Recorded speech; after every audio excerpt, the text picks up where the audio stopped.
থেকে বাড়ি ফেরার পথে ষষ্ঠ শ্রেণীর ছাত্রকে অপহরণের চেষ্টার অভিযোগ। এই ঘটনায় শোরগোল পড়ে গিয়েছে হাওড়ার ব্যাটরায়। জানা গিয়েছে বুধবার স্কুল থেকে বাড়ি ফেরার সময় বাল্টিকুড়ি এলাকার বাসিন্দা ওই ছাত্রকে বাইকে করে তুলে নিয়ে যাবার চেষ্টা করা হয় বলে অভিযোগ।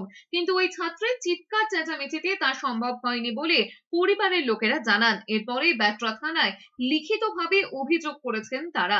ঘটনা তদন্তে নেমেছে পুলিশ। এরপরে ওই ছাত্রকে নিয়ে যাওয়া হয় ঘটনাস্থলে। সেখানে গিয়ে তদন্ত চালায় পুলিশ আধিকারিকরা।